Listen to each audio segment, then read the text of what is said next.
തിരുവനന്തപുരത്ത് കോളറ മരണം സ്ഥിരീകരിച്ചിട്ടും ഗുരുതര അനാസ്ഥ തുടർന്ന് ആരോഗ്യവകുപ്പ്. കോളറ സ്ഥിരീകരിക്കപ്പെട്ട പ്രദേശത്ത് അത്യാവശ്യമായ മുൻകരുതലുകൾ സ്വീകരിച്ചില്ല എന്നാണ് പരാതി. സ്വകാര്യ ആശുപത്രിയിൽ ചികിത്സയിലിരിക്കെയാണ് കവടിയാർ സ്വദേശിയായ മധ്യവയസ്കൻ മരിച്ചത്.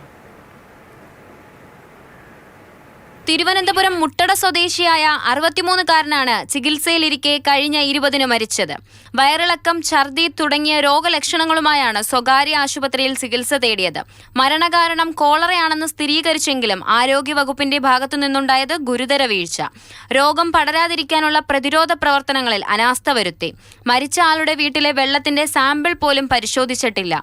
സമീപ വീടുകളിൽ ജാഗ്രതാ നിർദ്ദേശവും നൽകിയിട്ടില്ല. ആരോഗ്യവകുപ്പിന് ഇതുവരെ ഒരു കാര്യം എന്നെ അറിയിച്ചിട്ടില്ല. ഈ പരിസരത്ത് ആരോഗ്യവകുപ്പ് വന്നെന്ന് പോലും എനിക്കറിയില്ല.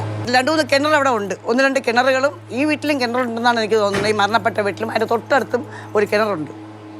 അവിടെ ഒന്നും സാമ്പിൾ ശേഖരിച്ചിട്ടില്ല. ഇല്ല, ഒന്നും എന്റെ അറിവിൽ ഒന്നുമില്ല, ഇതുവരെ ഇല്ല. കോളറ മരണത്തിന്റെ വിവരം പുറത്തുവിട്ടത് പനിക്കണക്കിനൊപ്പമാണ്. കോളറ ഡെത്ത് ഉണ്ടാവുകയാണെങ്കിൽ സാധാരണ നമ്മൾ വളരെ ഡീറ്റെയിൽ ആയിട്ടുള്ള പരിശോധനകൾ നടത്താറുണ്ട്. സർക്കാർ അത്തരം സംവിധാനങ്ങൾ തീർച്ചയായിട്ടും ഉപയോഗിക്കുന്നുണ്ട് എന്ന് തന്നെയാണ് ഞാൻ മനസ്സിലാക്കുന്നത്. നമുക്ക് ഇഗ്നോർ ചെയ്യാൻ കഴിയുന്ന ഒരു രോഗമാണ് അല്ലെങ്കിൽ ഒരു കാര്യമാണ് എന്ന് കഴിയുന്നില്ല. 2017 ശേഷം ആദ്യമായാണ് കേരളത്തിൽ കോളറ മരണം റിപ്പോർട്ട് ചെയ്യുന്നത്. കണക്കുകളിലും റിപ്പോർട്ടുകളിലും കേരളം ഇപ്പോഴും നമ്പർ 1 ആണ്. ആരോഗ്യവകുപ്പിന്റെ ഈ ഗുരുതര വീഴ്ചയിലൂടെ സർക്കാരിന്റെ വാദമാണ് ഇവിടെ പൊളിയുന്നത്. ആതിര പുതുവയിലിൽ, മാതൃഭൂമി ന്യൂസ്, തിരുവനന്തപുരം.